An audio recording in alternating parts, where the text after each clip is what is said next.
Hello everyone, my name is Aussie Hornet. Welcome back to some Phoenix Wright Ace Attorney Trilogy.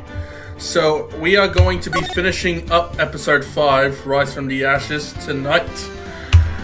So, let's finish this. Okay, so, just a little refresher. In the last episode, the chief prosecutor, who is our client, admitted that prosecutors use falsified evidence to get a guilty verdict. So, yeah, that's not good. I'm so sorry, Mr. Wright. I'm sorry for what my sister said. Drastic crimes require drastic measures. That's just the way it is. We did what we had to, in order for him to get the verdict he deserved. I didn't know. I never knew that the SL9 incident was just another name for the Joe Dark killings. Sounds like everyone's heard about these killings but me. Lana wanted Dark convicted so badly. That's why she used me. That's why she used what happened to me. What do you mean, what happened to you? It's all there in the file.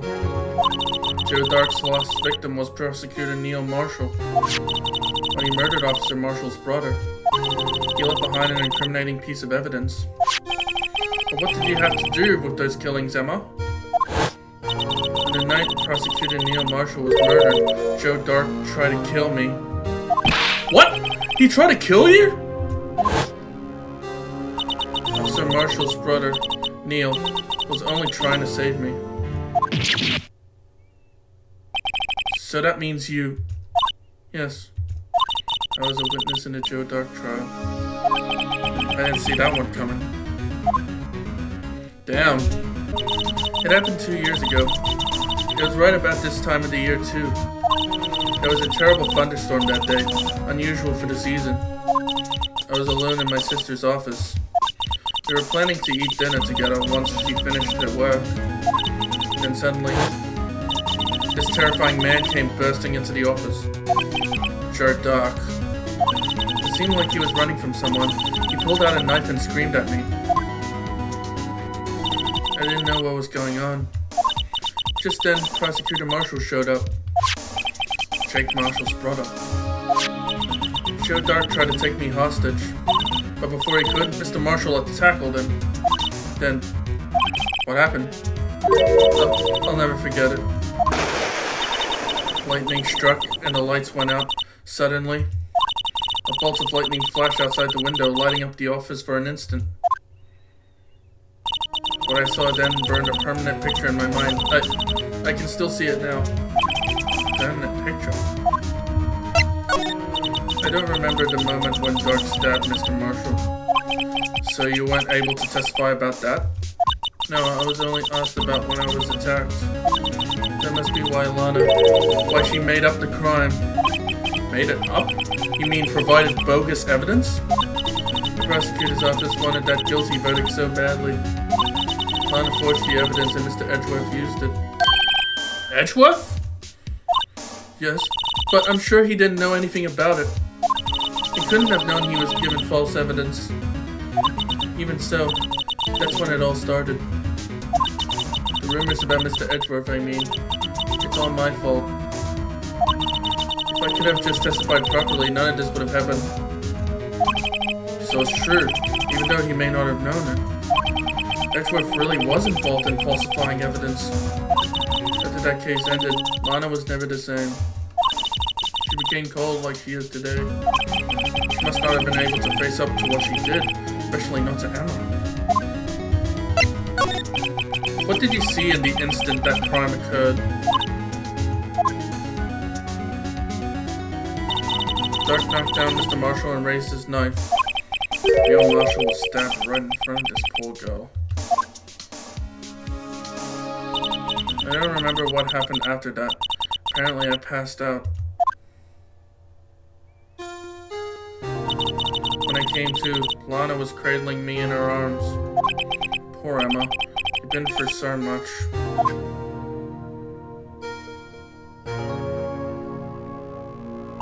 I couldn't bring myself to testify about that instant. I tried, but the words just wouldn't come out. I drew a picture, but it wasn't any good. 2 years ago. You must have been 14. That's understandable.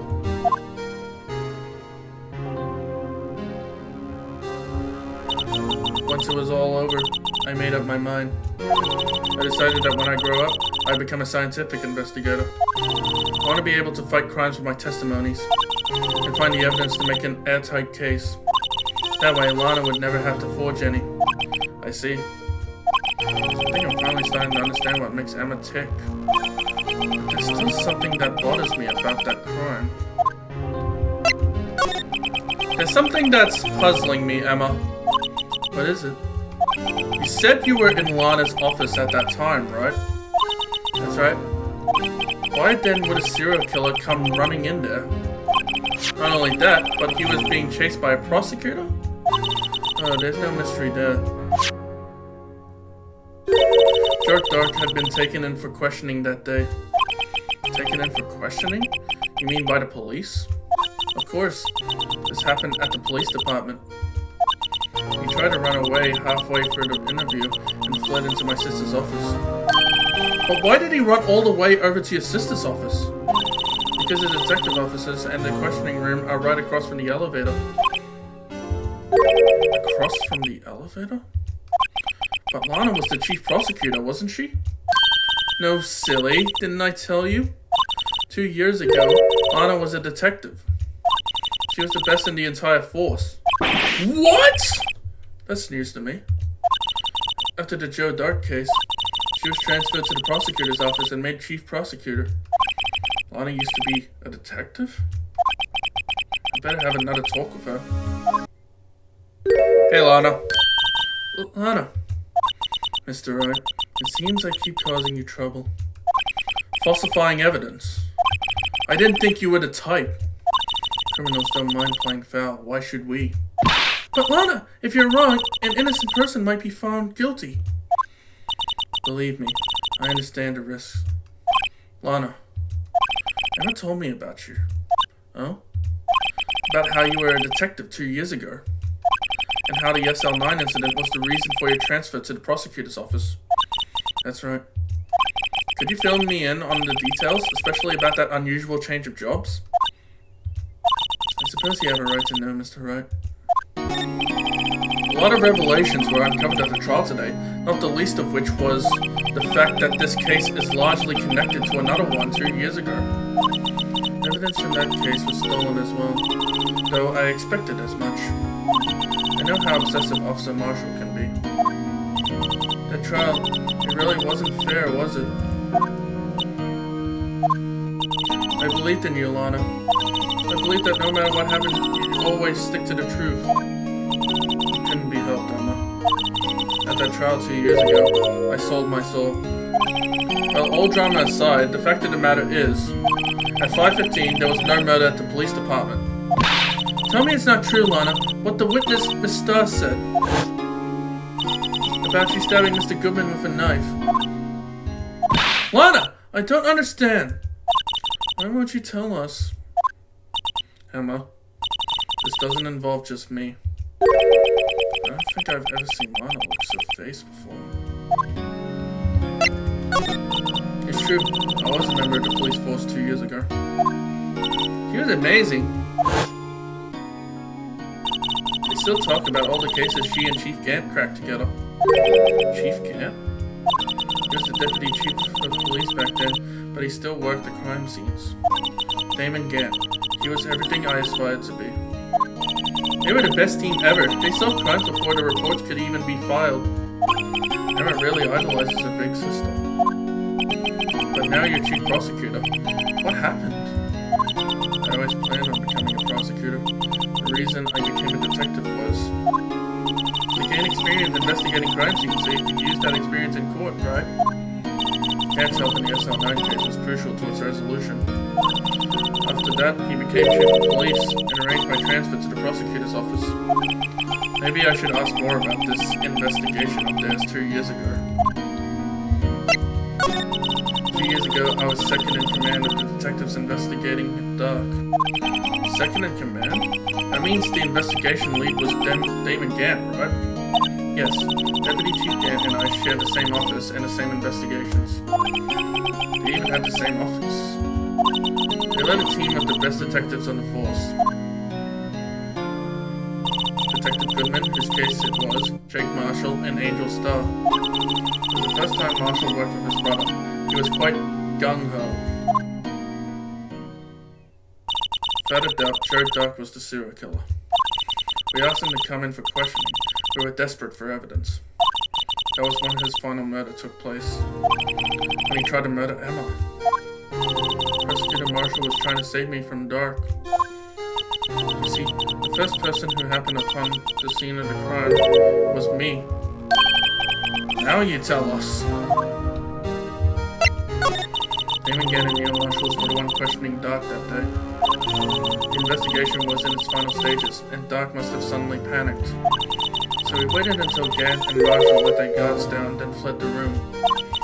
From there, he ran straight to the office shared by Deputy Chief Gant and myself. That's where he found me.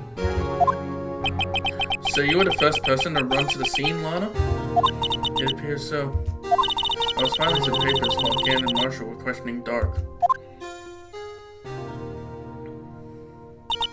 When I returned to my office, I saw 3 bodies on the floor and smelled blood. 3 bodies? Prosecutor Marshall, the victim Emma, who had passed out, and the suspect Joe Dark. During the struggle, it seems Mr. Marshall struck a final blow before he died. Joe Dark had incurred a minor concussion and laid unconscious. What did you do? To be honest, I panicked. I picked up Emma, carried her out of the room, and just held her. Can't blame her. After all, her sister must have gone through. After that, I placed Dark under immediate arrest. Let me get this straight. You were involved in the SL9 incident. That's right. Quite a coincidence, I don't buy it. What are you saying? There's no way everyone involved in this trial was also involved in that incident. Just by chance. But that case was solved 2 years ago. At least one person went to extremes because they didn't believe it was truly solved. Officer Marshall. Yes, his actions came as a surprise to me as well. Ever since his brother died, he changed completely. I guess he wasn't convinced with the ruling against Joe Dark. Life doesn't end with the closing of the case. Everyone has to live the rest of their lives with their memories. That case just might not be over yet. Emma was assaulted by Doc at the police department, right? Yes, in the office that Damon Gant and I shared. The office that Mr. Gant now occupies by himself, the Chief's office. Maybe we should have a look at the Chief's office, besides the final SL9 number.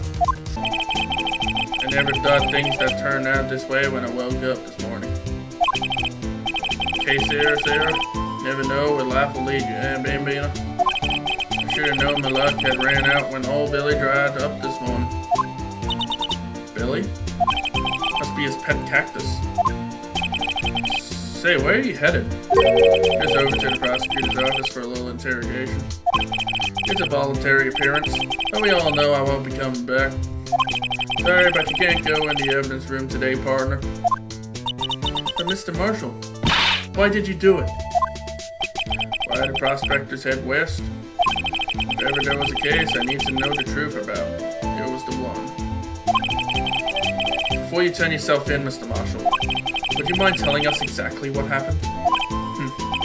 Looks like I won't be getting a steak lunch today. Something was fishy about that trial from the beginning. It wasn't just me either. All the detectives thought so. What do you mean, fishy? Some of the facts reported were inconsistent with the evidence we found. For example, the murder weapon. The murder weapon? You mean that switchblade knife with the broken tip? That was Joe Dark's, alright. But in the initial autopsy report, a question was raised. A question? The blade of the knife was not a perfect match with the wound the victim sustained. What does that mean? It means there is a good chance that knife was not the murder weapon. However, in the report that was finally submitted, that possibility had been erased. Could the facts have been concealed with forged evidence? That case left behind scars on all of us. The scars that the SL9 incident left behind. I got the looks, but he got the brains. He was one of the best prosecutors around. I just made detective when it went down. It was our first case together. How old was he, your brother? He was 27 at the time. He was awarded the highest honor that day. The highest honor? You mean the King of Prosecutors? I knew it! What are you looking at me like that for? That's an honor for a prosecutor. Mr. Marshall must have really been close with his brother. The day the SL9 incident took place, that wasn't the same day as... Yeah, that's right. It was the day of the evidence transfer. Interesting. It was drizzling that morning, and by nightfall there was thunder. I can't believe 2 years have gone by already. I tried to steal the evidence so the case wouldn't die. Apparently someone tried to stop here. Detective Goodman was murdered, and the evidence locker was empty. There was something going on behind the scenes in that case. We all knew that later. Every detective involved in that investigation, save one, was taken care of. Miss Starr was fired and I was demoted and boxed away in a tiny room.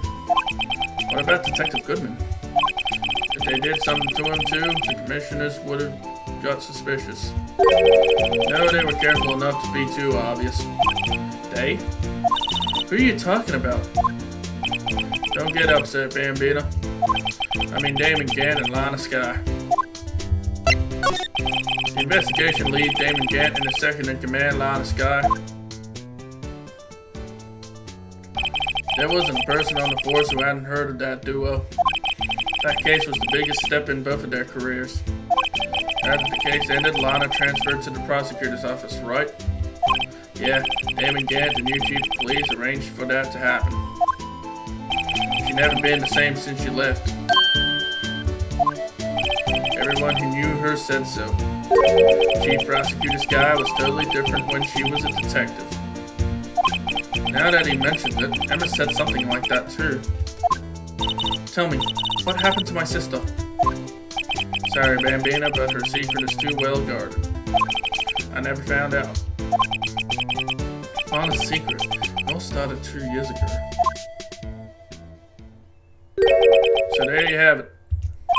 That's my story. Did you enjoy it, Parter? It was certainly enlightening. There's one thing for sure I found out in court today. That boy Edgeworth isn't my enemy. He was the one who used falsified evidence to get a guilty verdict. But someone else was the one who gave him that evidence and planned everything. That someone is Damon Gant. Don't believe me? Well, I don't blame you. I won't even be a patrolman after today. He just spit out the cap. Too bad I won't be around to work with you. When you become a real scientific investigator. Adios, Bambina. We'll see you, cowboy. This place is always pretty empty, but today it's deserted. That must mean everyone's busy solving crimes. Oh, if you're looking for the others, they're all in the conference room. Thanks. Wow, you actually talked to us. With the chief prosecutor saying what you did and the decision about what to do, about Mr. Edgeworth not to mention our statement to the media in tomorrow's trial. There's more chaos going on than Thanksgiving and Christmas put together. I think festive is the word usually used for those. Sir, we'd like to have a look around Chief Gant's office. Just use the connecting hallway to the other building and take the elevator to the top floor. Really? You mean it's okay for us to go in there? I mean, we aren't police officers or anything. Hey, you're right. You can't go in there. It's off limits. Now I see where Detective Gumtree gets his unique charm. Well, what are we waiting for? Let's head to the chief's office. It's that song again. Please tell me this song does not sound like You failed at Mario Kart. It sounds like that. Whoa, where am I? In the chief's office, silly. At least that's what it said in the door. Check out that pipe organ. That's real, isn't it? Hey, I used to take organ lessons in kindergarten. They used to call me Little Miss Batch. I thought I was a genius until they tried teaching me notes.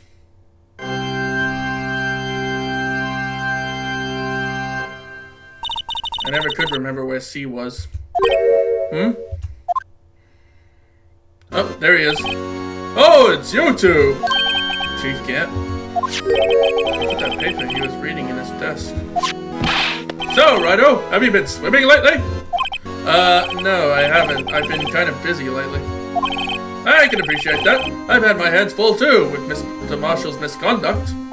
And a lot of provocative statement. Provocative statement. Oh, you mean about the forged evidence? 2 years have passed since that incident. My, how time flies.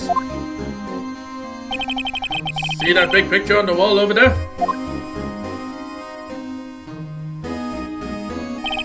That's a picture of Lana, Neil, and me. So this is Mr. Marshall's brother, Prosecutor Neil Marshall. We took it to commemorate our work together.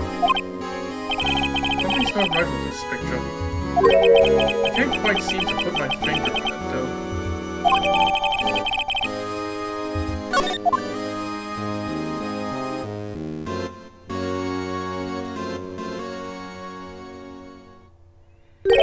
Anyway, I like to reminisce all day, but there are matters that need my attention. I'm going to lock up here, so let's go out together. Oh, but this office, it was a crime scene 2 years ago, wasn't it? That case has long since been over. There is no need to investigate it anymore. All the same, we'd still like to have a look around. Perhaps you didn't hear me. I said there's no need to investigate it anymore. Now hurry up and get out. I have a meeting to attend. Looks like we aren't welcome. Seems that case isn't over yet, after all. What do you mean? Chief Gant denied our request to search the crime scene. God damn it, he's the one that's guilty. That means there must be a reason he doesn't want us looking around in there.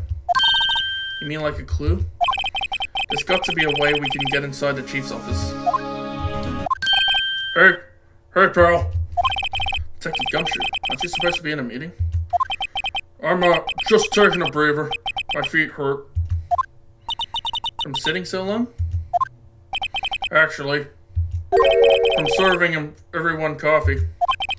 Sounds like Detective Gumshoe's still out of the loop. Say, have either of you seen Mr. Edgeworth? Edgeworth? No. Why do you ask? He's under fire from both the police department and the prosecutor's office. It's almost like the battle's between you two in court. That sounds so serious. Is it because of what my sister said? That's basically what it boils down to. That falsified evidence 2 years ago. Now Mr. Edgeworth has the whole world after his blood. Yikes. But why would Edgeworth be blamed? It's not like he knew the evidence was forged. Honest Guy is the guilty party here, isn't she? Regardless, the prosecutor is responsible for the evidence they present in court. Not only that, but as you know, there's been a lot of rumors going around about Mr. Edgeworth. His amazing talent as a prosecutor kept him safe from those who don't like him. But now with this, are there really so many people who hate him? In our world, only those with talent rise to the top. Mr. Edgeworth not only has that, but he's young. There's no better recipe I know of for making enemies. Hey Dick, keep up the good work. Yes, sir. Let's go out for lunch again sometime, my treat. Yes, sir. Gotta take me back to that joint sometime, okay, Dick? Yes, sir. Seems you don't have any problems with enemies. Yeah, well, I'm careful not to stick out. Anyway, I'm a bit worried about him. Under all this pressure, I'm afraid Mr. Edgeworth just might crack. Actually, I took a look at the file earlier while the coffee was brewing. He seems genuinely concerned for Edgeworth. Well, did you find out anything? The only evidence Dark left behind was during his final attack. His final attack? You mean when he killed Prosecutor Marshall, who was trying to protect some girl? Me. Seems Detective Dempsey never realized anyone was to go. That's when he left the most incriminating evidence of all. Well, what was it? Let's see. I think it had something to do with the murder weapon. Oh, I forgot. Look, it's all written somewhere in here, okay? His powers of recollection never fail to impress. Maybe we should show him the murder weapon. It might jog his memory. About this. Hey, it's that. There's a tag attached to it with the label SL9 incident on it. I believe this would be the broken murder weapon you were speaking of. What are you doing with that? Ever since that case was closed, that knife's been locked away in a locker. On the day Detective Goodman was murdered, it suddenly disappeared from the locker. It was found in Mr. Edgeworth's car muffler. That's it! I don't remember what that incriminating piece of evidence was. When you showed me that knife, it all came back to me. Well, what is it, Detective? Quick, before you forget again. Joe Dark was 42 at the time of the crime. He was just your run-of-the-mill businessman. A businessman? What made him take to serial killing? One day on his way home from work, he hit someone with his car. With his car? So, it was an accident? An accident, yes, but it transformed him into an animal. An animal? He killed a man that witnessed the accident, then he killed a lady who saw the second crime. A kid walked by just then, so he killed him too. Then when he was burying the bodies, a jogger came upon the scene and was killed as well. Finally, he turned himself in. Wow. He really didn't want anyone to find out he killed anyone. He's a real piece of shit. Seems he was a pretty careless animal. Of course, this is all conjecture. There wasn't a single shred of evidence. So he turned himself in? Yes, but in the middle of his questioning, he fled and murdered his final victim. Prosecutor Marshall. That crime was witnessed by someone too, but luckily Dark was arrested on the spot. It's a good thing that last witness wasn't killed. That last witness? AKA Emma. This knife, it was Jared Dark's, wasn't it? That's right. Took it back to the store he bought it at, plus it had his fingerprints on it too. But no one actually witnessed him using it to murder anyone, right? That's where his luck ran out. When you take a good look at the knife, you'll see it's broken. You don't have to take a good look to notice that. Oh, Emma throwing some shade. Yeah, well, anyway, take a guess where the broken off tip of the knife was found.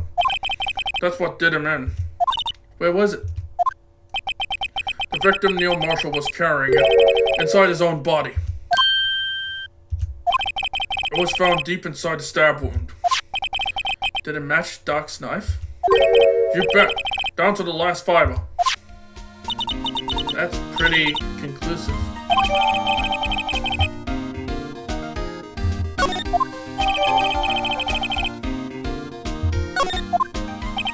Well, there you have it, in a nutshell. That's all I know. Can I ask you one more thing? What is it? If it's money you need, you should ask Chief Gant. It's not money, but it does concern the Chief. His office is a crime scene, right? It's where Prosecutor Neil Marshall was murdered. The Chief's out now and his office is locked. But we like to have a look around if that's okay. Well, any detective's ID card can unlock the door. What? Really?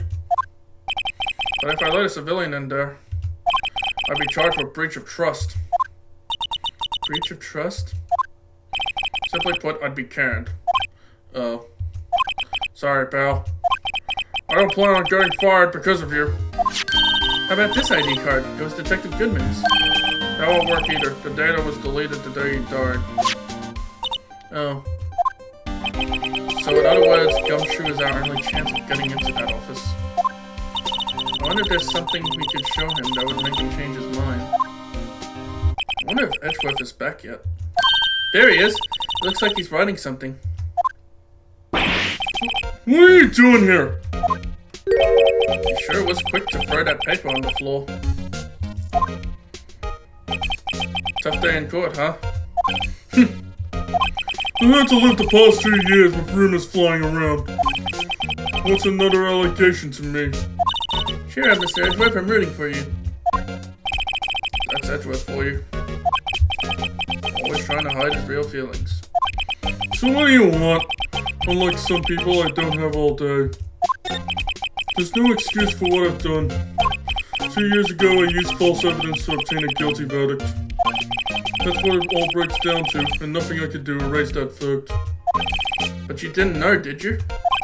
I mean, that the evidence was falsified. The police department and the prosecutor's office share a bond of trust. If that bond is broken, we stand to lose everything. The police department's error is my error, my responsibility as the prosecutor in charge. The fact remains the same, no matter what excuses I might have had. Mr. Edgeworth. I take pride in my work. So tell me why.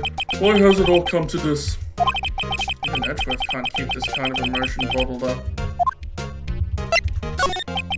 Are you up for the trial tomorrow? First last year's trial and now this one. It seems all you do is worry about me. To be honest, you're getting on my nerves. But Mr. Edgeworth, you can't just walk out on the trial. Tomorrow's the last day. It's too late to change prosecutors. I bet that's what my superiors are banking on. I never thought that case would come back to haunt me like this. What do you mean? The list of evidence, it seems too short. Most lists run twice as long. It's only half as long as most lists. That is odd. After Neil Marshall was murdered, I became prosecutor for that case. I may not have been part of the investigation, but I knew what I had to do. Use the evidence I was given to prove the suspect guilty. That was really the only thing on my mind at the time. Say, we just saw a picture taken around that time. That picture. Something seems strange about it.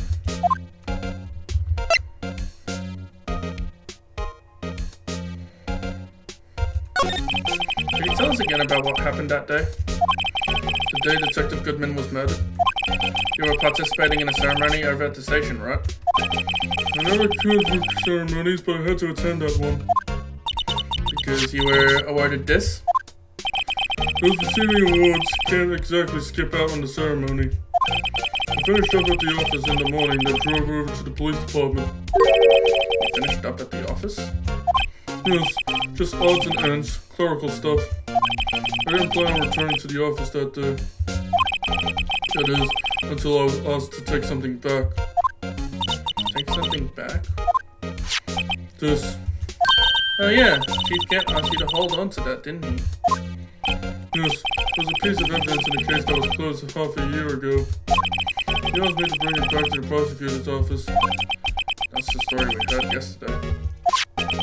So you came back here to the prosecutor's office because the chief asked you to? That's right. This picture was hanging on the wall in Chief Gant's office. Prosecutor Neil Marshall, he had just started making a name for himself. Looks like this was taken when he received the King of Prosecutors trophy. Speaking of that, there's something that bothers me. Yes? The trophy Mr. Marshall is holding. It's a little different than yours.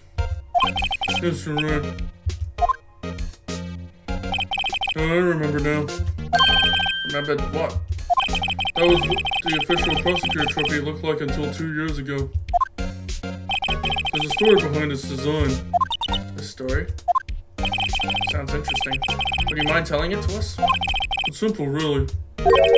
Contradiction. That's what the award's based on.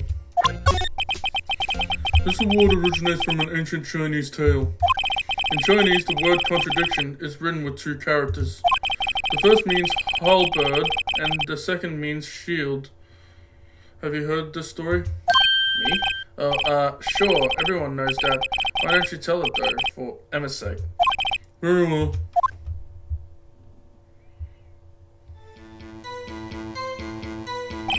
Long ago in the kingdom of Chu, there was an arms merchant.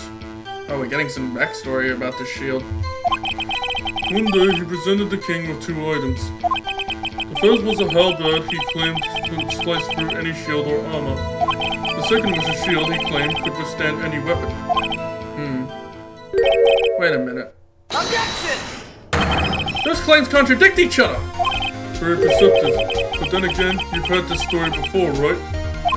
Anyway, as you mentioned, the very descriptions of these items discredit them both. When the king pointed this out, the merchant was left speechless, and thus the Chinese word for contradiction was born. Oh, I see. So the chipped shield and the broken knife symbolize... Precisely so. They symbolize the merchant's items. The ancient tale ends with a merchant at a loss for words. But it's in our nature to pursue matters to their conclusion, even if it results in something as ugly as this. Wow, thanks Mr. Edgeworth. I learned something new today. That's funny. If that's so, then why were you only given a shield? Let us ask Chief Gant. 2 years ago, he had the halberd part of the award abolished. Chief Gant. Me? Oh, Angel's back. Would either of you care for a quarter pound of roast beef? Miss Star, I guess she's out of lunches. You certainly are the curious sort, aren't you? Still, I never thought you'd go digging up that case from 2 years ago.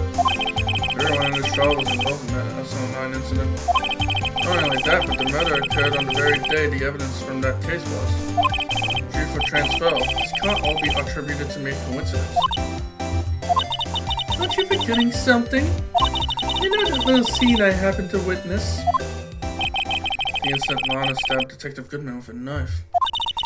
No matter how much of the past you dig up, it won't change what I saw.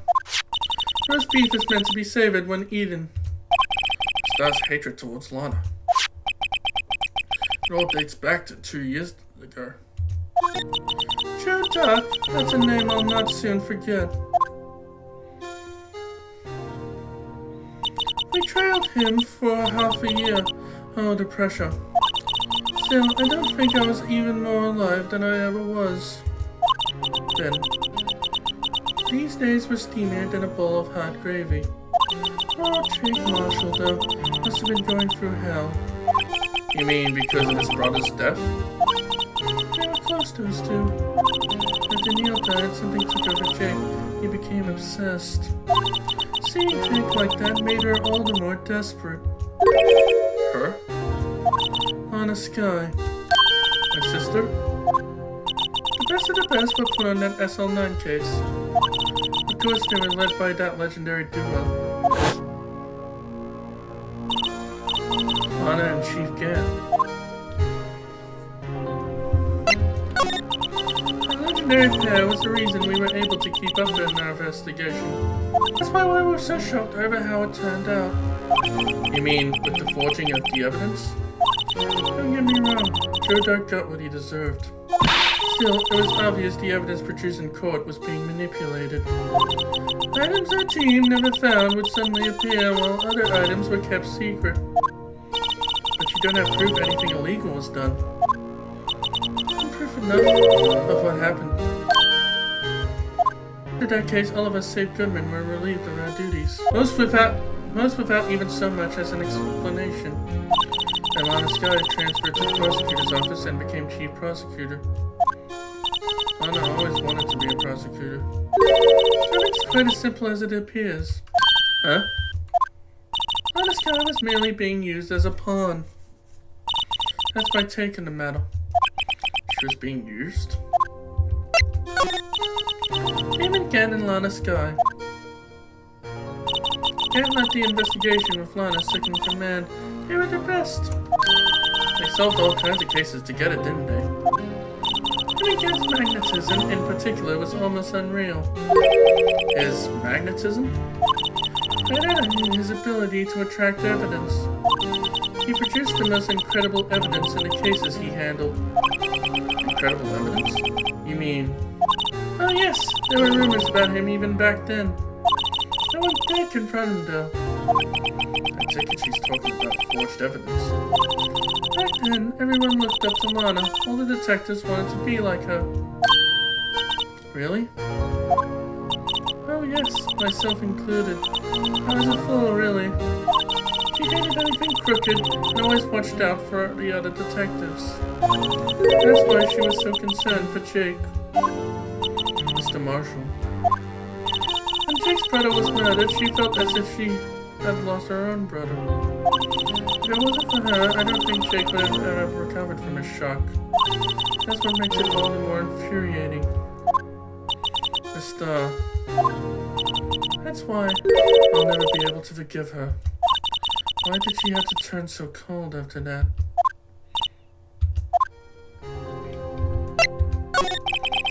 Lana transferred to the prosecutor's office 2 years ago, didn't she? Yes, thanks to Chief Gant's powerful influence. Chief. That's right. Having solved the SL9 case, his position as chief was secured. There was only one thing left for him to control. And then no one could stand in his way. The prosecutor's office. What? You mean that's why Lana was transferred? If he can control the chief prosecutor, he can control the prosecutor's office. That must have been his goal all along. But how could he control Lana? I don't know, but one thing's for sure. Ever since that case ended, she's never been the same. It's only logical to conclude there must have been a reason for her change. I'm lost. I'm finally getting close to the bottom of this ugly mess. Thank you, Miss Starr. You listen to me, rookie. It takes more than just ingredients to create fine cuisine. I hope you turn out to be a better chef than I've been. I wonder what he was writing before. Come on, Mr. Wright. Let's take a look. Are you crazy? Edgeworth is sitting right there. Just distract him. I'll check it out. Hey, Edgeworth. Is that Detective Gumshoe out of the window there? Oh no, he's fallen to the ground. Hold on, first let me see what this girl's doing crawling around my feet. Didn't even look. What? Letter? If you're having trouble reading, I'll read it for you. It says, letter of resignation. Resignation? Edgeworth, you don't mean... I'm tired, Wright. I feel as if something inside me has died. But Mr. Edgeworth, none of it is your fault. I know the path I've walked. You don't need to tell me. And the path I've walked hasn't been a just one. I can't forgive myself for what I've done. And no one else should forgive me either. Uh-oh. I think he's serious. Mr. Wright, please, you have to do something. This letter of resignation. I wonder if I could use it for anything. Oh, you're back. You're still here? I gotta make 150 copies of these files. Brewing coffee, copying files. I'm turning into a regular DJ! You're a DJ as well? If I'm not mistaken, I think he means desk jockey. Oh, that DJ. I gotta admire your persistency, but my answer's still no. I'm not letting you in the chief's office, period. It'd be my neck on the line. That office is the last crime scene in the SL9 incident. I have to take a look in there. There's gotta be something we can do to make the detective change his mind. Hey, your favorite prosecutor is going to quit. What's this crumpled up piece of paper? No way! Mr. Edgeworth can't be serious! Is he ever not serious? I can't believe they pushed him this far! Mr. Edgeworth really feels responsible.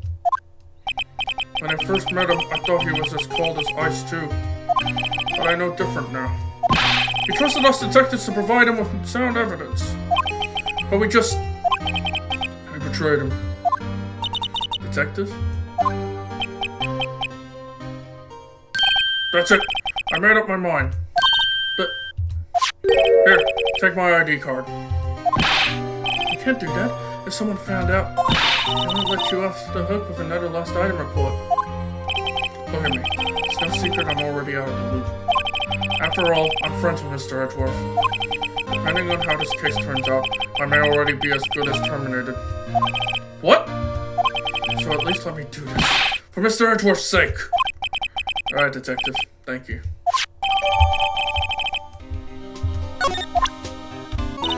We're in.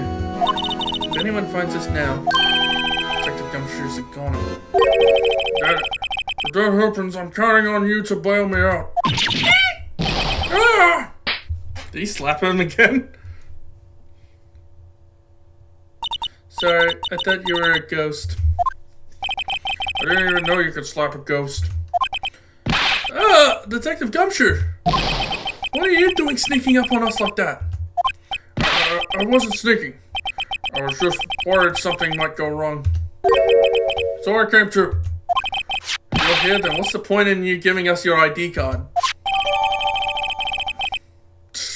Hey, don't do that to my card! Whoops, sorry. I hardly ever get a chance to come in here. So I figured I'd have a look around myself. Besides, we're all in this together now. You really do want to get fired, don't you? Not if we're lucky. Now come on, let's see what we can find out.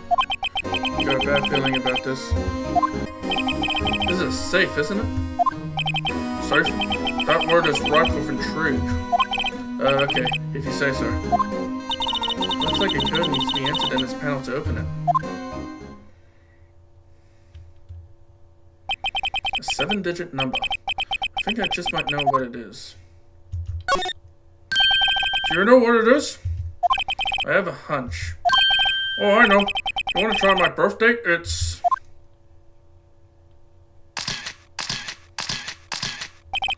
I have a better idea. Here goes nothing.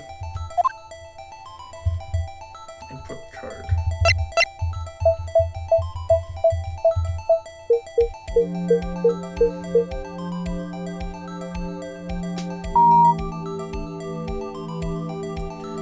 It was from the ID card record. Bingo! What number did you enter? Whose birthday was that, pal? 177-7777. The final ID card number on that record. What? The number that mysterious executive officer entered in the room that day. You mean 777777777?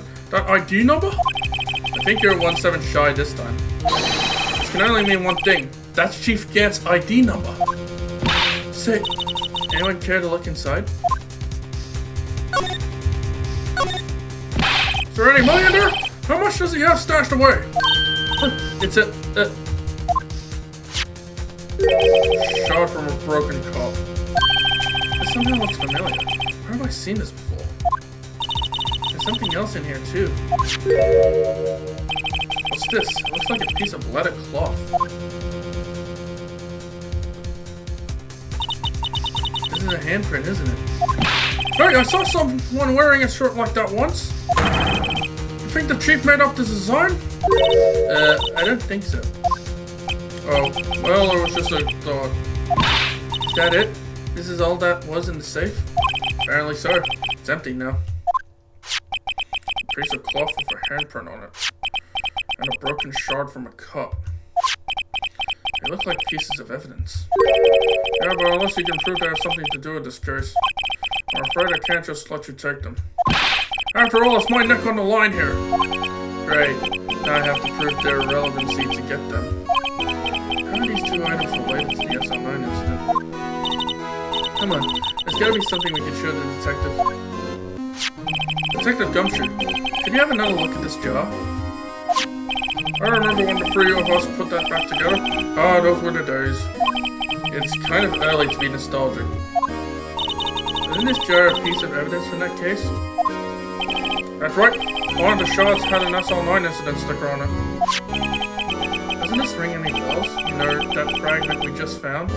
You mean this one that was in the safe? Yes, that one. That was in the safe. Now that you mention it, it's ringing a lot of bells. Let's see if it fits. Here, let me see that shot. I'll take a crack at this. Go ahead, pal. Show us what a rookie can do. Mr. Wright, here's some glue. If I can piece this together again, it'll prove Chief Gant was knowingly hiding evidence. Here goes. There we go. There! It's fits like a charm. That, of course, means Chief Gant willingly and knowingly hid a piece of this jar in the safe. In other words, he concealed a piece of evidence from the SL9 incident. But... Hey guys, get a load of this! What is it? This piece you just attached. It's different from the others.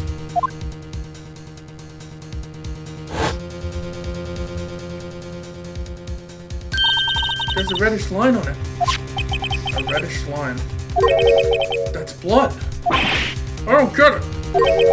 Why would Chief Gant hide this in his safe? Detective Gumshoe? I'd like you to have a look at this. Oh, I know what that is. So you want to take some fingerprints? That's a great idea, Detective. Alright, go to town. Sheesh. What are you doing? Why are you sticking out your hand like that? Go ahead, take my fingerprints. It's not your fingerprints we want to take. Huh? Come on, this isn't the time for jokes. We're talking about that cloth we found in the safe. Oh, I knew that. The one with the handprint on it, right? Sheesh, where's your sense of humor? Alright. Okay, Mr. Wright, let's check out for prints.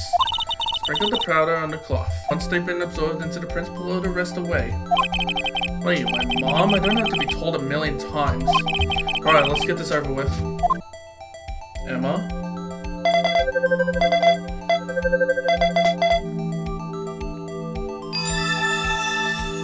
It's Emma's. No, how can this be? What are Emma's fingerprints doing here? Hey, you found a match. Whose fingerprints were they? Huh? Oh, it seems the prints are too old. They aren't clear enough to get a match. Oh, that's too bad. I thought they'd be Doc's prints. Psst! Hey you, over here. What's going on here? What are that kid's prints doing inside the chief's safe? Don't ask me.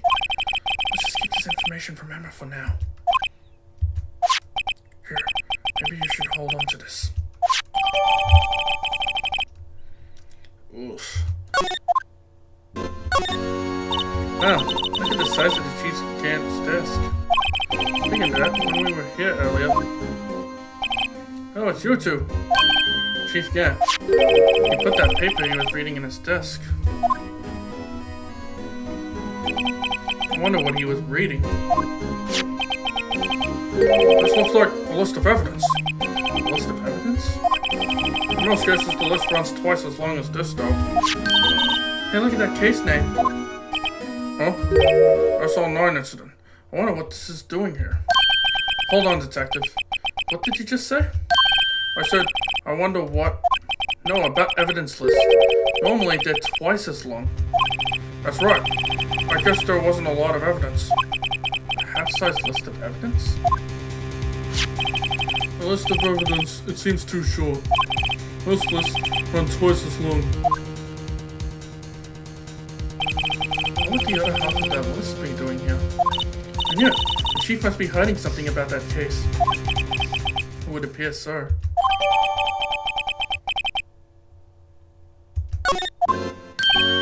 Well, was I any help? Of course. Thanks to your ID card, we were able to get some hard evidence. Now, that's not very kind, is it? In other words, if it wasn't for his ID card, he would have been useless. Isn't that right, you in the coat? Chief Gant! Oh no. I didn't think you'd be back so soon. Fortunately, I'm a man who believes in science. As I was walking to my meeting, I happened to look out a window and saw a stray dog run to a pole. Just then I thought of a certain detective. Do you mean me, sir? And I'm afraid I'm gonna have to ask you all to leave. Yes, sir. Sorry. Oh, you on the coat? Me, sir? Drop off your ID card on the way out. You won't be needing it anymore. But, sir... Now get out! Yes, sir! We'll be on our way too, then. Wait! You, the one with the spiky hair. Don't go yet. Me, sir? I'd like a word with you. But sir, I'm not a licensed scientific investigator yet. You are spiky hair. You're free to go. Mr. Wright. Oh no. Look, pal, if I ever told you once, I told you 1,000 times. The chief's office is off limits. But no, you just had to go sneaking in there like that, didn't you? I thought you said you didn't care anymore if you were fired. Yeah, but if I knew it'd be like this, I never would have said it. Now that I've seen the evidence Chief Gant was hiding in his office, I think I'm finally starting to get the picture. Why has she kept eerily silent about it all this time? Anyway, you listening to me? I'm gonna try to smooth things over with the chief again. Later, pal. After that, I heard from Emma. She said the police wanted to ask her some questions, so she'll be busy for the rest of the day.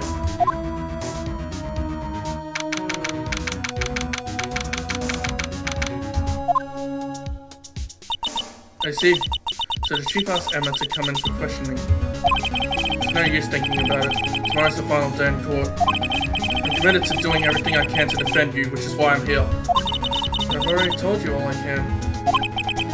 What you've told me over these past couple of days is absolutely nothing. Not a single useful thing.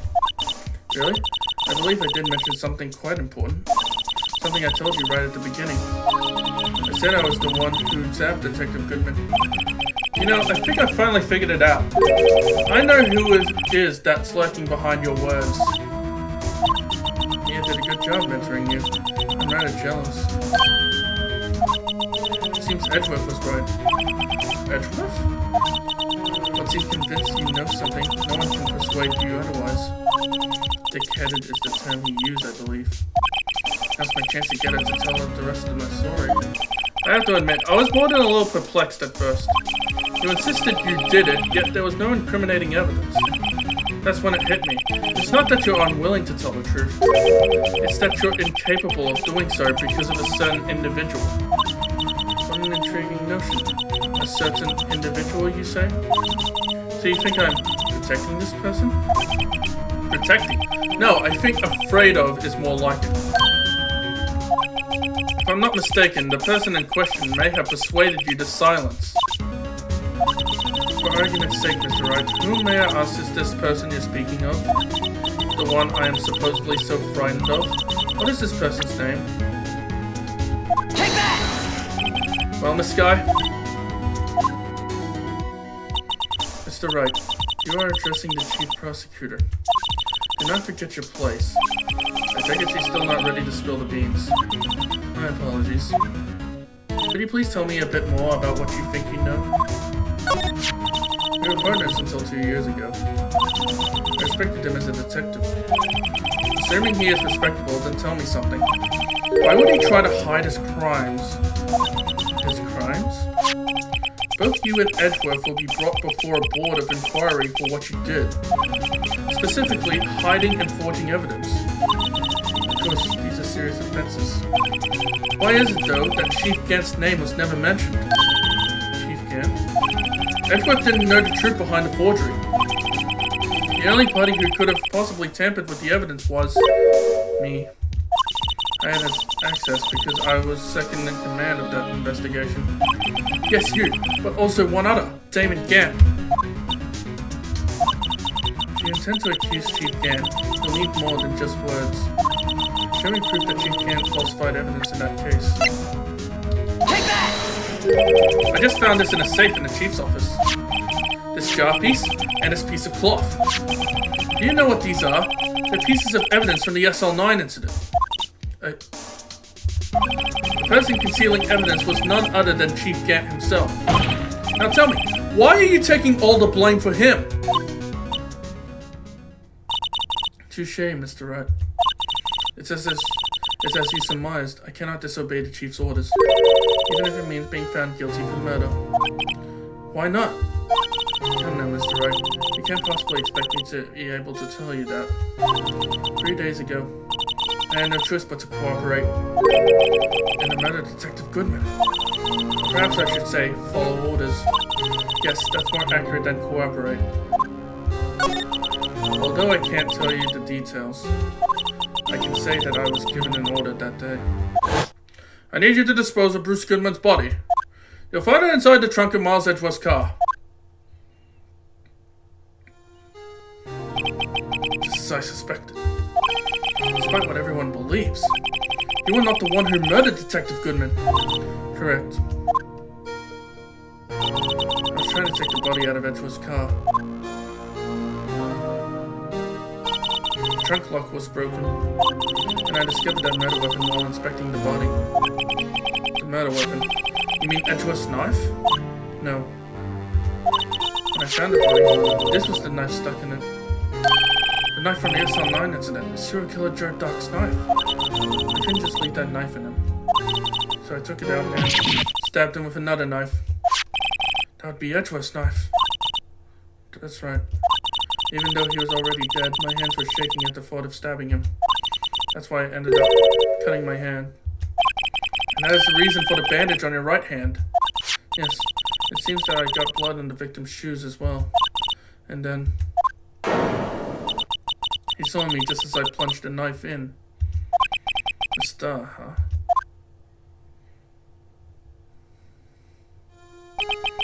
Why did he need to hide Doc's knife so badly?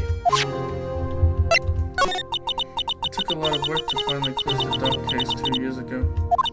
It was over with. I didn't ever want it to be opened again. My intent was to prevent that by whatever means possible.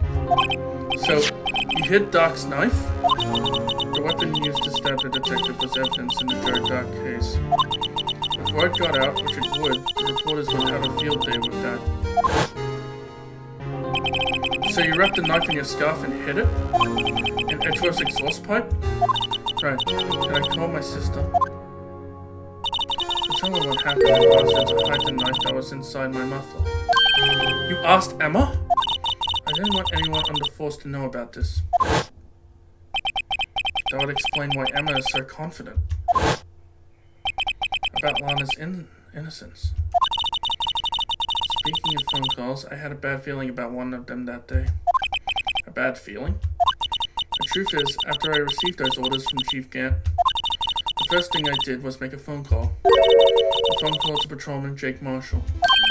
To Marshall?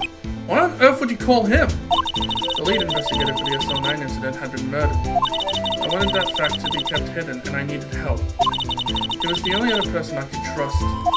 Or at least, I thought I could trust him at the time. But it seems that after I spoke to him, he went off in an escapade of his own.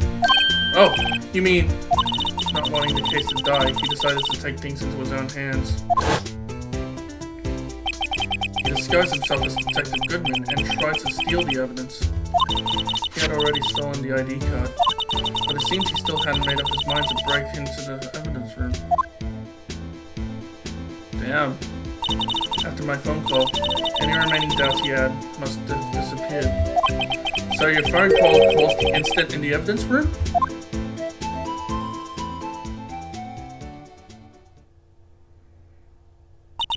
I'm afraid that's all I can tell you.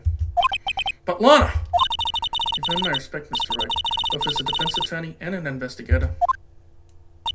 Now please, don't pursue this any further in court tomorrow's trial. There's only one way to drive off Lana's demons. I've got to get to the bottom of everything. Detective Goodman's real murderer.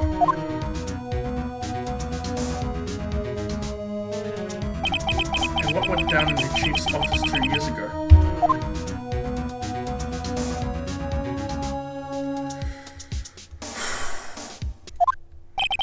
This is the defendant's lobby, alright? But there's no defendant. I've been trying to reach Lana all morning. Where could she be? And where's Emma, for that matter? It almost seems as if something's been happening behind the scenes. Edgeworth. Knowing you, you've already figured it out. Owner of the 7777777 ID number is, that is. Well, I have a pretty strong hunch. Looks like I'm not the only one who figured it out. You know, the only reason the trial didn't reach a verdict yesterday is because there was still room for doubt regarding this ID card record. If that number does belong to whom you suspect, then no doubt will remain. After all, he hasn't been officially charged with anything. True. Not yet. In any event, once all doubt has been removed from that list, I can call for a ruling. 5 minutes, Wright, and Chief Prosecutor Sky will be found guilty. But she didn't do it! I figured you'd say as much. That's why I came here, to hear what you have to say. This is the first time he's ever done something like this. Lana's hiding something, and the only way we'll ever know the truth is to draw it out of her. The truth? Everything goes back to the SL9 incident. Don't be stupid. Today's the last day of the trial. I don't have time to reminisce about the past. It depends on you. If she's found guilty, you lose your only chance to find out what really happened. We'll think about it. See you in court, Wright. This is it. If I'm ever going to find out what Chief Gant has on her, it's now. Court is now in session for the trial of Miss Lana Sky. The defense is ready, Your Honor. The prosecution is ready, Your Honor. Normally, this is when the prosecution puts forth its opening statement. But before that, the police chief has a proposal to make. Chief Gant.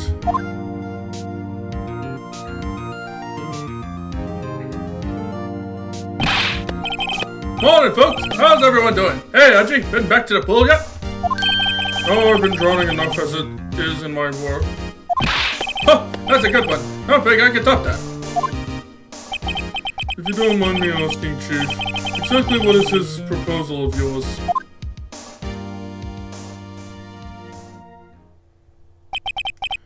Lana, that is to say, the defendant, has asked me if she could speak directly to the court.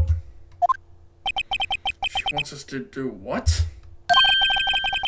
Having heard what she intends to say, I feel she should be granted her request. In the end, it should save everyone a lot of time and trouble.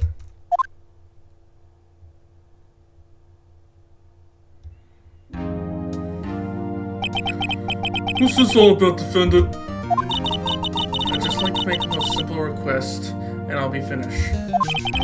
Well then, what's your request? I'd like you to put an immediate end to this trial. Huh? I confess to all charges against me. On February 21st of this year, I murdered Detective Bruce Goodman in the underground parking lot of the prosecutor's office.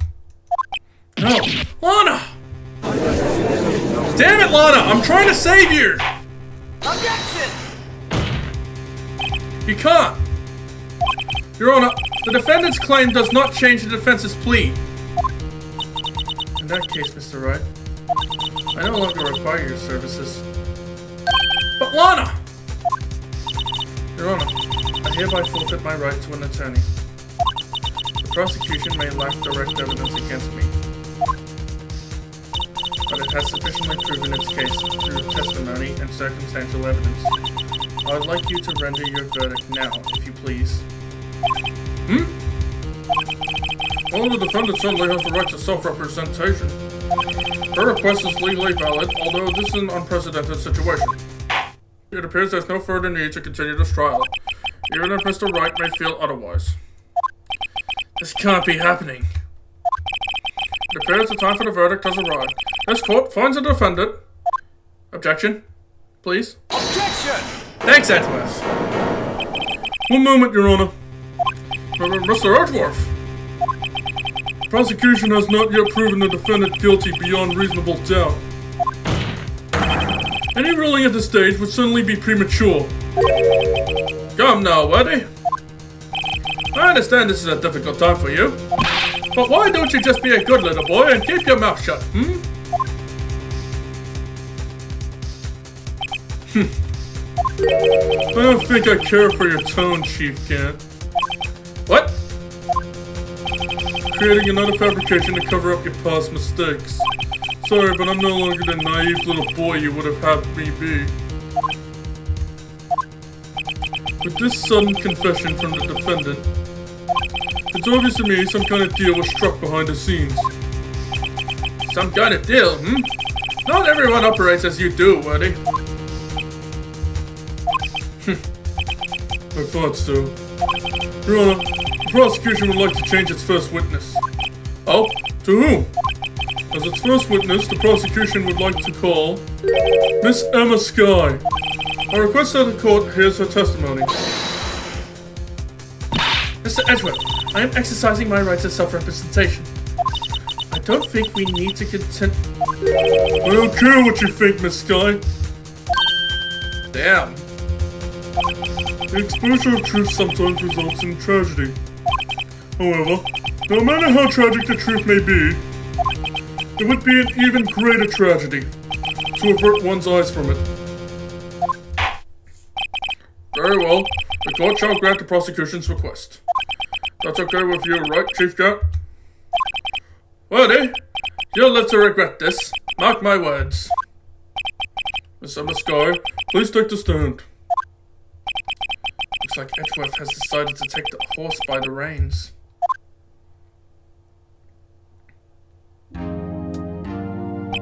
Well done, witness. Please state your name and occupation. My name is Emma Skye. My occupation, I'm Lana's little sister, and I want to be a scientific investigator. 2 years ago, you encountered the serial killer Joe Dark of the Joe Dark killings. Is this correct? Yes. I'm trying my hardest to forget about that, though. I'm sorry. But I'm afraid I'm gonna have to ask you to recall those events one more time. Mr. Edgeworth, please remember this trial concerns the murder of Detective Goodman. Is an incident that was resolved 2 years ago really all that relevant? Yes, it most certainly is. Well, okay then. Sure gave in fast. No. Please testify about what happened to you 2 years ago. The trip to yesteryear has finally begun. It's bound to lead to the truth behind this trial.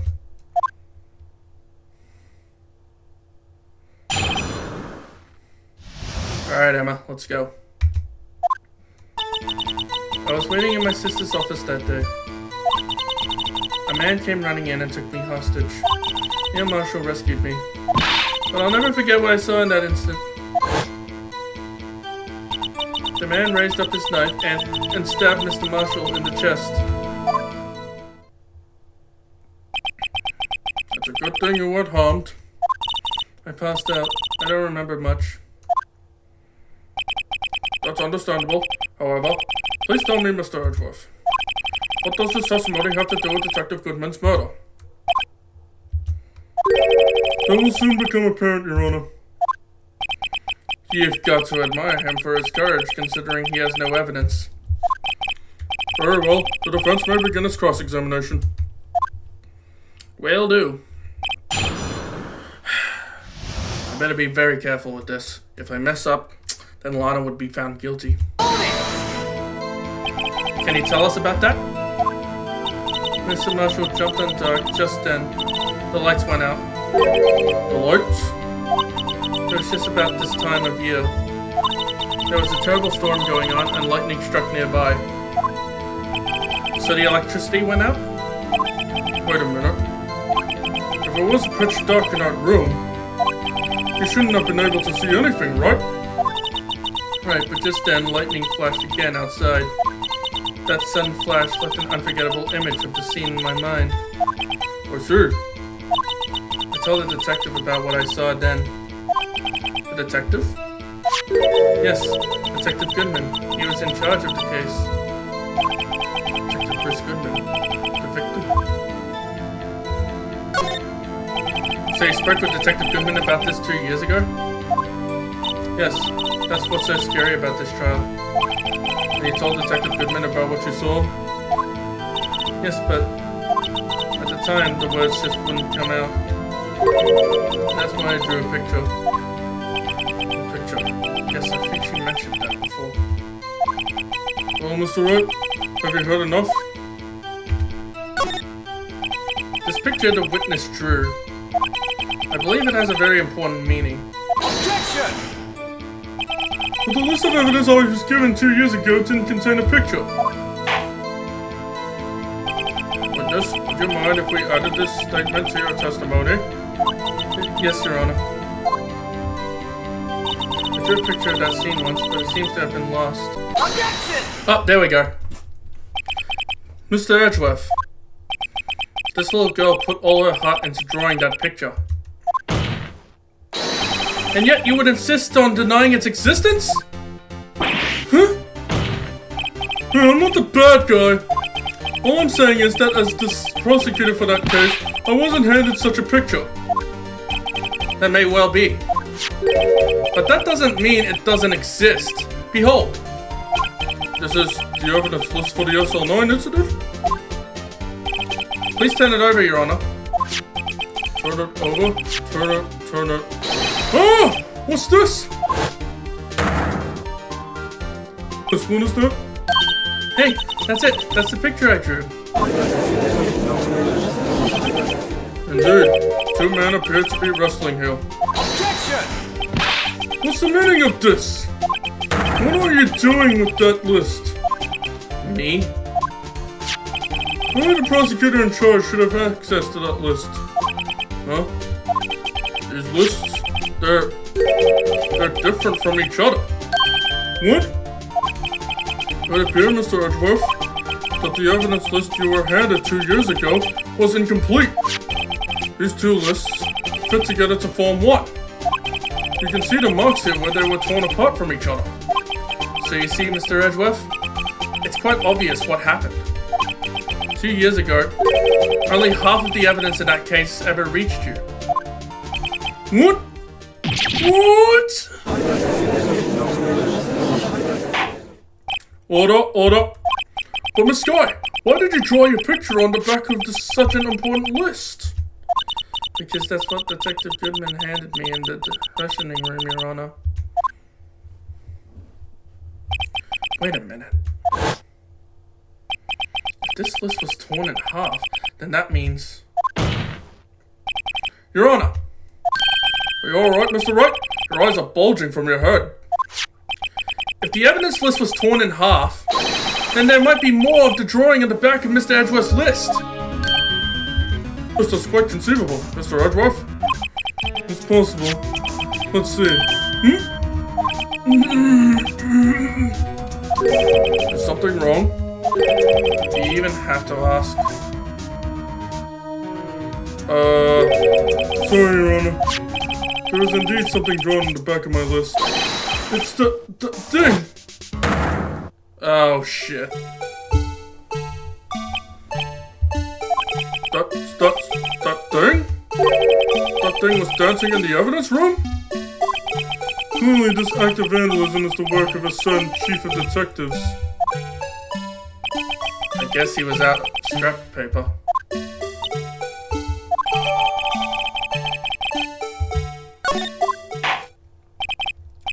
Very well, witness. Will you please testify about this picture you drew 2 years ago? Huh? Yes, sir, Your Honor. What's wrong with Emma? She seemed to be thinking about something when she was looking at the picture.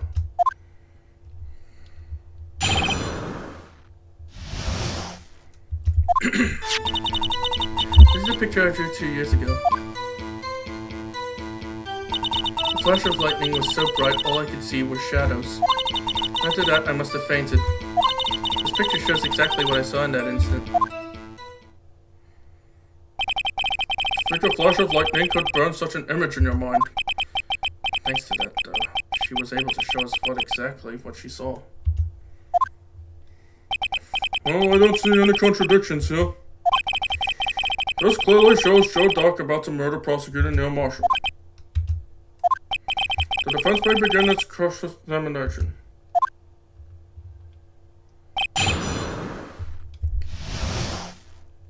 Objection! Ah, there we go. I hate to be the bearer of bad news, but this picture the witness drew contains a blatant contradiction. What?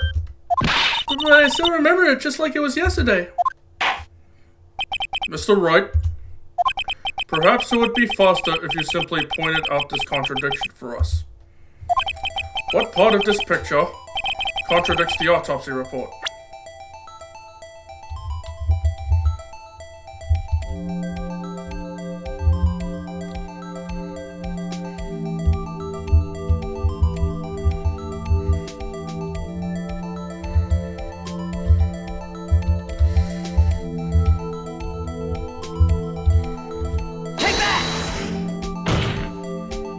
The contradiction, of course, lies here. Take a look at the knife the man is holding. If you look closely, you can see the tip is broken. Even if I don't have to look closely to see that, Mr. Wright. But Mr. Wright, look at the evidence. See the murder weapon? Its tip is broken too. If I recall, the tip of the knife was found off in the victim's body. There was a conclusive piece of evidence that proved Joe Dark was the murderer. I'm afraid it's not so simple, Emma. Objection! And where, pray tell, could you possibly see a problem? It's obvious, really. The victim suffered a single stab wound to the back. If the victim was only stabbed once, then the murder weapon should not yet be broken. Oh! What's the meaning of this? Objection! Perhaps the knife was broken beforehand. Objection! Sorry, but I'm afraid that's not possible. The tip of the knife was found inside the victim's body. If it was broken beforehand, it couldn't possibly wind up there. That's right, but what does this mean? Objection! The tip of the knife was undeniably discovered within the victim's body. The only possible explanation is the witness memory is mistaken. Objection! That's why I asked her so many times if she was sure she remembered correctly. I believe you were annoyed at the time, but she was sure she remembered correctly. But there's no other way to explain this inconsistency. Objection! Not so fast, Mr. Edgeworth. There's another explanation. Have you forgotten already? About a little something called falsified evidence? You're treading on thin ice, Wright. All I'm saying is that this broken knife tip might be the piece of evidence that was forged. You can't deny the possibility. No. Ugh.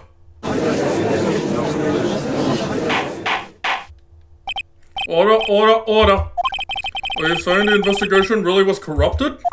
Your Honor, please allow me to once again go over the events that took place the day of the murder. The police department and the prosecutor's office were holding a ceremony that day. After receiving the King of Prosecutors award at the ceremony, Neil Marshall questioned Joe Dark along with Damon Gann. During his questioning, Joe Dark fled the room. Prosecutor Marshall chased after him and was killed by Dark. It is my belief that somewhere in this story, there is a lie. Hey, I'm not lying. The man really was holding up a broken knife. If that's true, then there's no other way around it. This could not have been the actual murder weapon. There must have been another broken knife. What are the chances of there being two broken knives? Another broken knife besides Joe Dark's. Could there have been one?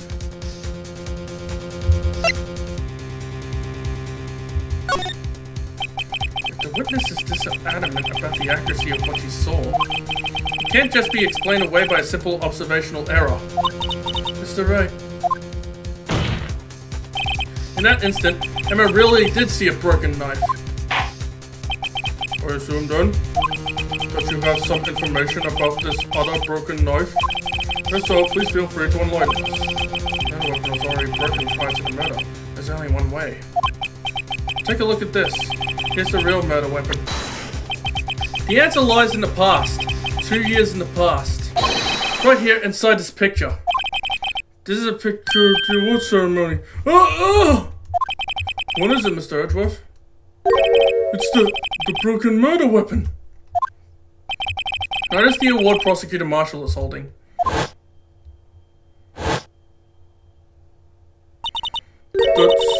broken knife. As we earlier concluded, the knife in the drawing was not Joe Dark's knife. That being the case, the knife the witness saw was in all likelihood from this award.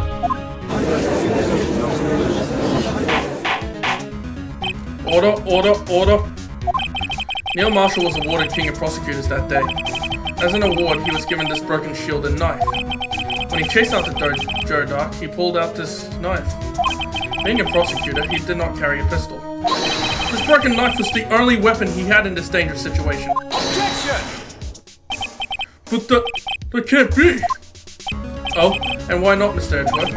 Because if the King of Prosecutors' award knife was the murder weapon, then the murderer and the victim would be reversed! What do you mean? I mean, this man raising a knife would have been Prosecutor Neil Marshall! Oh. Oh! But the prosecutor was the one who actually died! That's true. What's going on here? It seems Mr. Wright has been a bit too eager to jump to conclusions. Wait, I remember now. I remember everything. Witness? Mr. Edgeworth, What is it? could you show me your evidence list again, please? This list? The one with that picture scribbled on the back?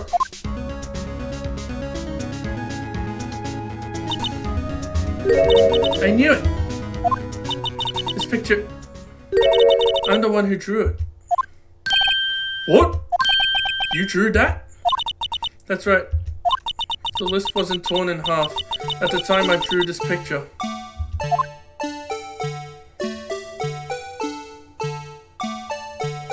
Oh god, that creepy song again. All this time I'm trying so hard to forget. I must have locked this part away deep inside me. Perhaps it would be best if we added this to the witness's testimony. Would you please tell us what you've recalled, Miss Skye? Yes, Your Honor.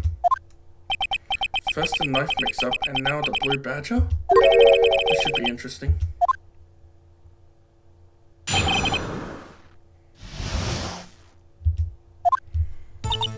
When I saw that man raise his knife, I panicked and rushed toward both of them. I think I knocked away the man with the knife. Just then there was another flash of lightning, and that's when I saw the blue badger. He wasn't in the room, but I'm sure I was his shadow. This is certainly most unusual. Objection! Try impossible! The chief of detectives hadn't even designed him until this year. That would mean he didn't even exist 2 years ago. Yes, well, the defense may begin its cross-examination. Stop! Please! Don't pursue this any further. Lana? What's the meaning of this? Please remain seated in the defendant's chair. But you can't do this. I've already confessed to the crime. Why can't you just leave it at that? Chief Prosecutor Skye, you've already come this far. It's too late to turn back. Silence. The defense will now begin its cross-examination. Bailiff, please detain the defendant. Seems we're finally getting to the core of the matter. His shadow? So you mean you didn't actually see his face when it's winning smile and all? That's right, but I still remember it. He had 3 creepy horns. Objection! This is pointless.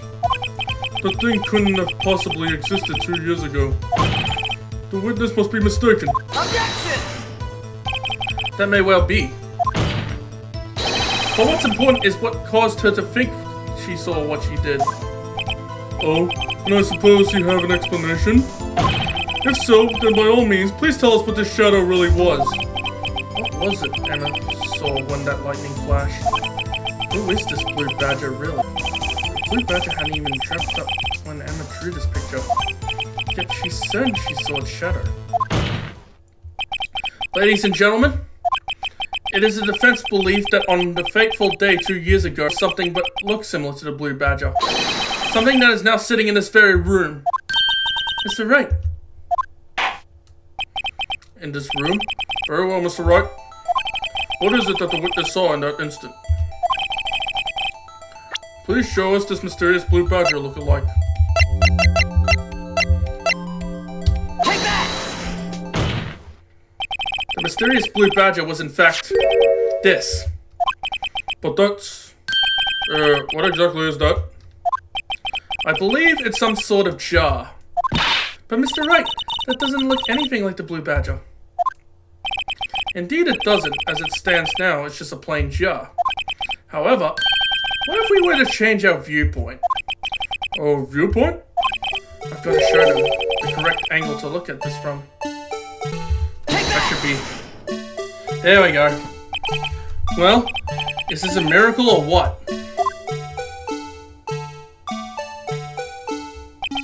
No one could possibly deny this jar's resemblance to the blue badger.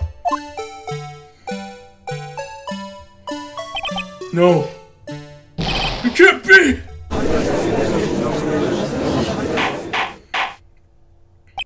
Order. The defense has proven its claim. The mysterious blue badger witnessed on the day of the crime was actually this. Objection! Although we all enjoyed Mr. Wright's dramatic performance, one question remains. What's your point? What do you mean? So the badger thing was actually just a jar. That doesn't change anything. Objection! I'm afraid that's where you're wrong, Mr. Edgeworth.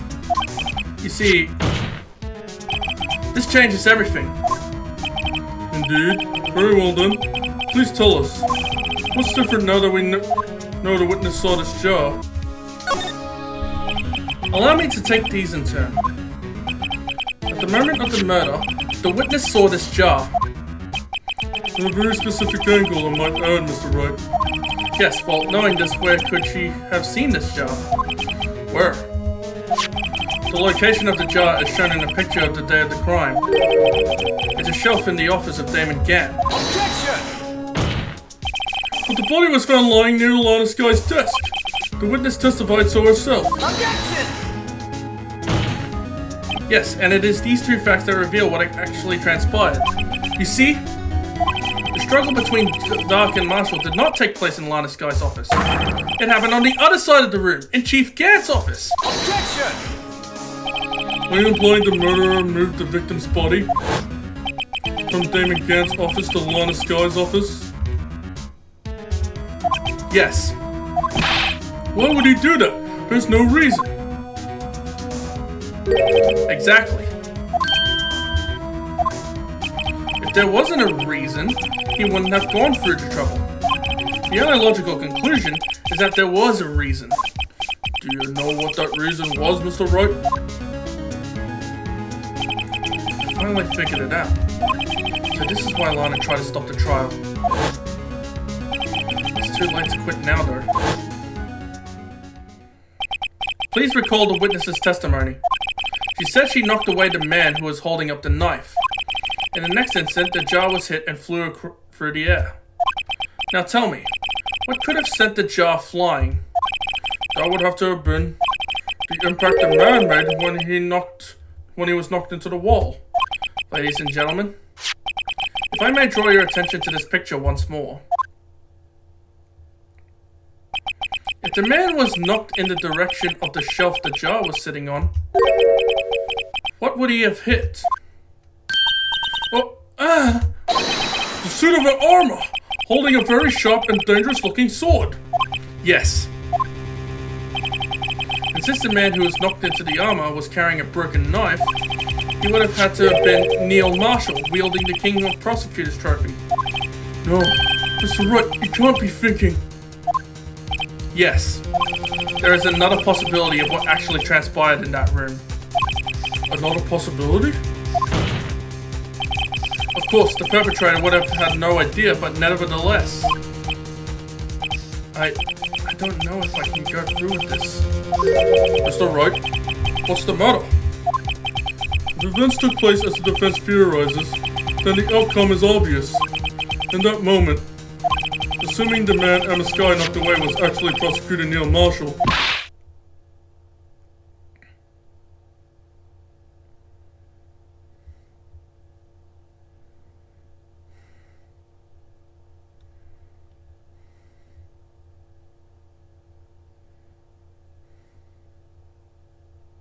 Oh!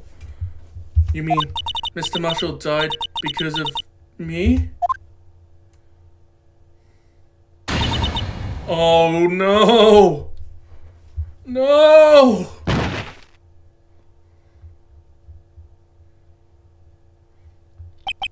I never imagined her testimony would lead to this. So it was the witness who took the victim's life, and then proved so with her own testimony. This is unprecedented.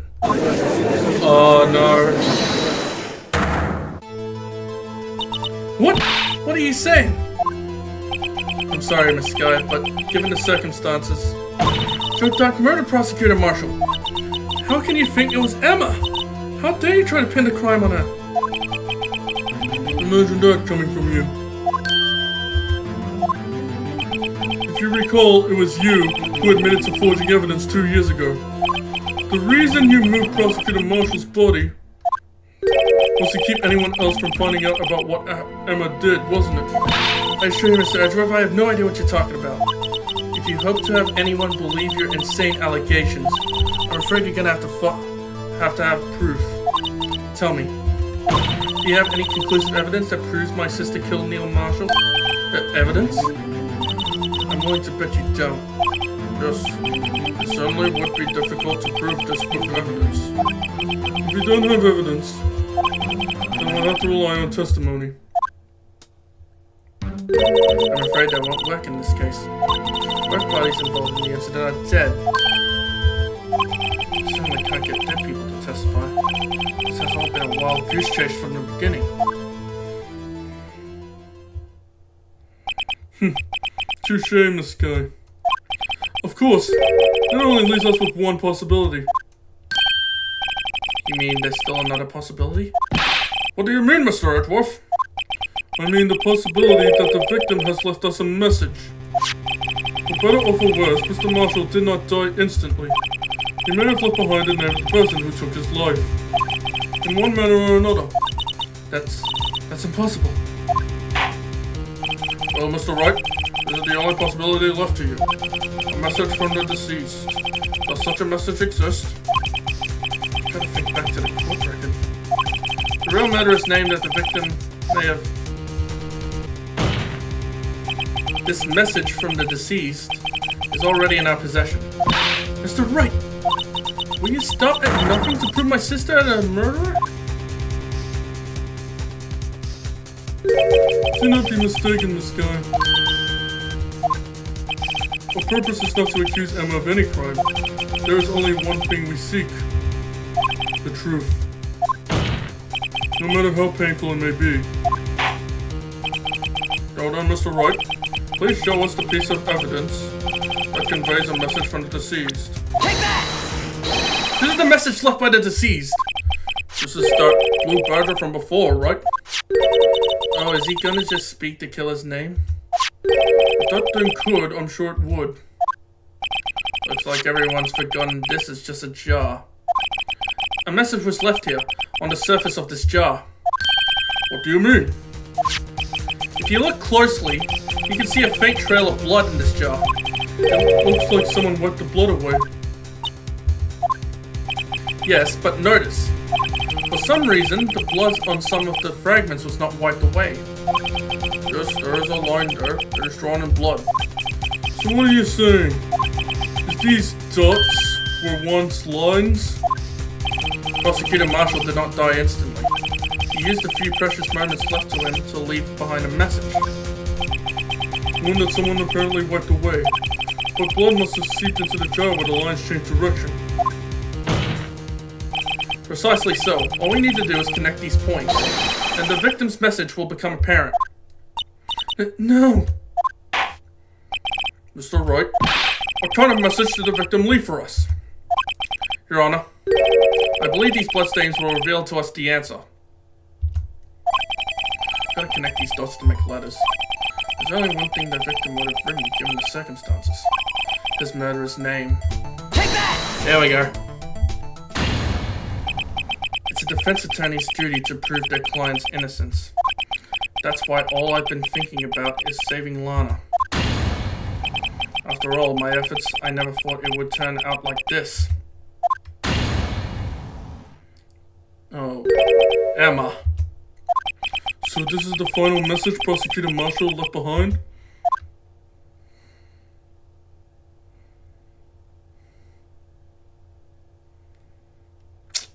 Yep. Of all people, she may not have meant it, but in the end, the one who took the victim's life was Emma Skye.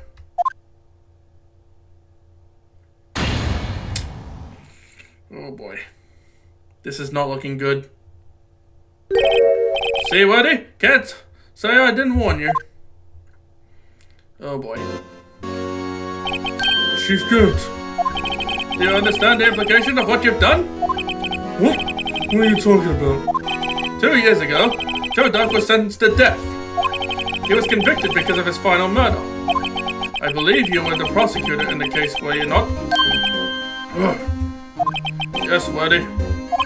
Because of you, an innocent man was sentenced to death. Not only that, but you used forged evidence to ensure his conviction.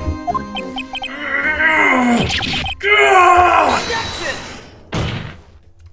But Joe Duck really was a serial murderer. That's undeniable.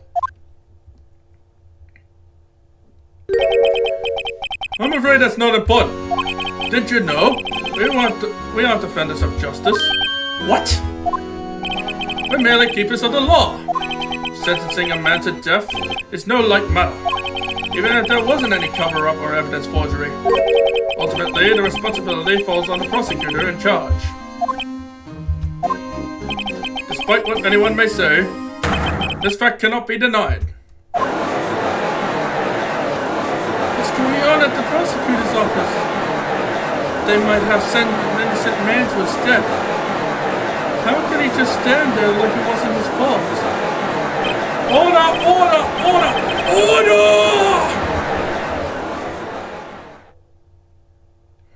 The gavel's pounding fell on Deaf's ears. Unable to settle the crowd, the judge declared a recess. Where this trial is headed, no one knows. Oh boy. This is not looking good. Hey everyone, my name's Aussie Hornet here. I'm just here to make a little editor's note right here. While I was editing this video, I was originally going to make this all into one video. However, I feel like it'd be too long anyways, so I decided to split this up to 2 different videos. Don't worry, the second video will be coming very soon.